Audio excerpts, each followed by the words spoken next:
सबसे बड़ी खबर की कल हमने अपने आप प्रोग्राम में आपको बताया था कि हमास की तरफ से डोनाल्ड ट्रंप का जो 20 निकाती प्लान है जिसके ज़रिए फ़लस्तीन में गज़ा में अमन लाया जाएगा, हमास ने उस प्लान को किसी न किसी हद तक कबूल कर लिया है और उसके बाद डोनाल्ड ट्रंप ने इसराइल से कहा है कि अब गज़ा पर बमबारी बंद कर दी जाए और इसराइल ने भी इस बात की हामी भर ली थी। लेकिन अभी एक दिन भी नहीं गुजरा और इजरायली फ़ौजियों की तरफ से, इजरायली जो आईडीएफ फोर्सेस हैं उनकी तरफ से गज़ा पर बमबारी की गई और गज़ा में 70 के करीब लोग ऐसे हैं जिन्हें शहीद कर दिया गया। अब एक तरफ तो डोनाल्ड ट्रंप ये कह रहा है कि इजराइल के साथ मामला तय हो गए हैं, हमास जो है उसने भी बात मान ली है मेरी, तो अब गज़ा में फ़लस्तीन में मुकम्मल तौर पर अमन हो जाएगा। लेकिन दूसरी तरफ हम देख रहे हैं कि इसराइल का जो मामला है वो बिल्कुल वैसा ही है जैसा पहले था। पहले भी इसराइल की तरफ से सीज़ फायर की तमाम कोशिशों को नाकाम बनाया जाता रहा है और अब भी इसराइल शायद यही कर रहा है। आइए इस पर देखते हैं एक रिपोर्ट। एक तरफ अमरीकी सदर इजरायली फौज के गजा से इनखला का बयान जारी करते हैं तो दूसरी तरफ इजरायली वजीर आजम गजा में फौजी कार्रवाइयां तेज करने का इंदिया देते हैं। अमन मुआहदे के सरकर्दा डोनाल्ड ट्रंप के बयान के सरासर मुतजाद बयान, लेकिन सदर ट्रंप की जानिब से कोई सवाल या सरजनिश नहीं, जबकि हमास पर मुसलसल दबाव डाला जा रहा है। सदर ट्रंप ने अपने social media platform truth social पर बयान जारी करते हुए बताया कि बातचीत के बाद इसराइल ने इनखला की इब्तदाई लाइन पर रजामंदी जाहिर कर दी है और इस बारे में हमास को आगाह कर दिया गया है। उधर मिस्र ने फलस्तीनी जमातों का इजलास बुलाने का फैसला किया है, जिसमें फलस्तीनी जमातें गजा के मुस्तकबिल का फैसला करेंगी। दूसरी तरफ इजरायली वजीर आजम नेतन्याहू ने टेलीविजन खिताब में तस्दीक की कि इजरायली वफ्द मिस्र के दारुल हुकूमत काहिरा जाएगा ताकि जंगबंदी के निफाज से मुतालिक तफसीलात और टाइमलाइन तैयार की जा सके। लेकिन वहीं उन्होंने दावा भी किया कि हमास के पास इस मुआहदे को कबूल करने के सिवा कोई चारा नहीं।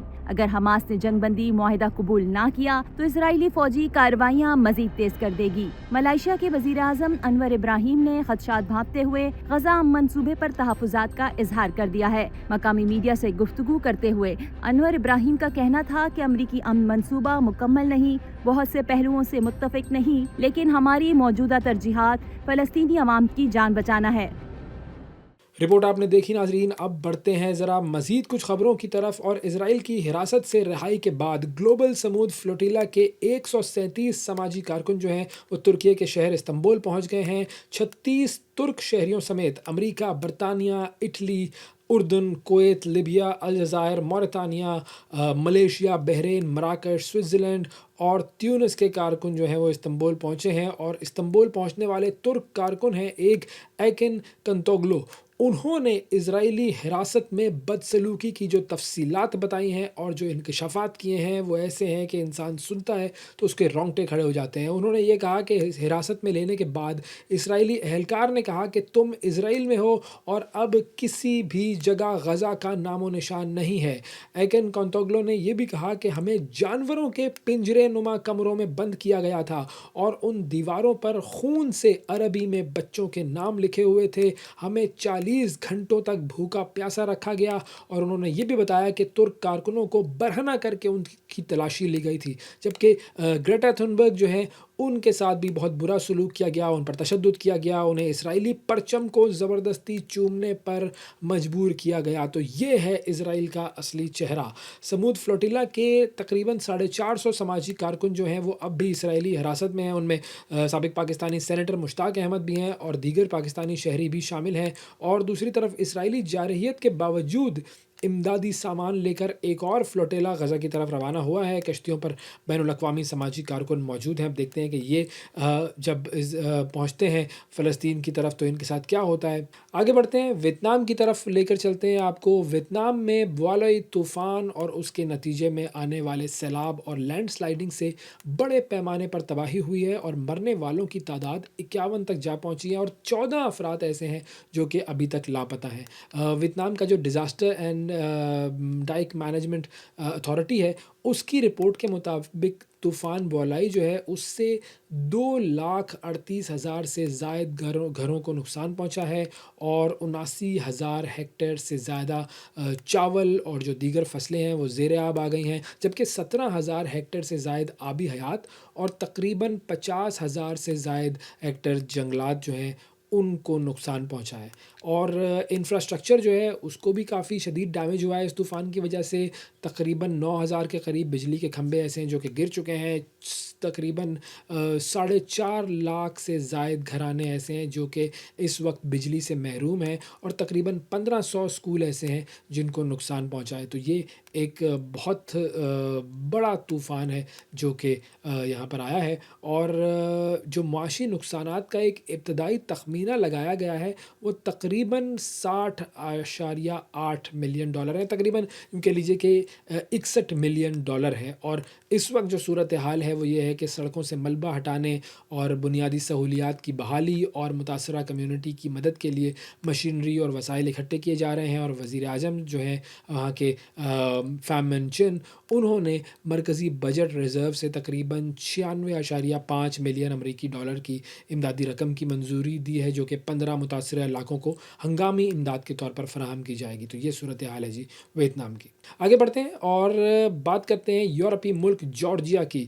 جارجیا میں سیاسی حالات کشیدہ ہو گئے ہیں۔ بڑے پیمانے پر عوامی احتجاج کے دوران مظاہرین نے صدارتی محل پر دھاوا بول دیا، اور دارالحکومت ہے یہاں کا تبلسی، وہاں پر ہونے والے ان مظاہروں کے دوران مظاہرین نے لبرٹی اسکوائر کے قریب آگ لگا دی۔ جو رکاوٹیں وہاں پر لگائی گئی تھیں ان رکاوٹوں کو آگ لگا دی، اور مظاہروں کا آغاز حکومت کے اس فیصلے کے خلاف ہوا تھا کہ جس میں آئندہ انتخابات کے بائیکاٹ کی جو اپوزیشن کی کال تھی اس کو نظر انداز کیا تھا۔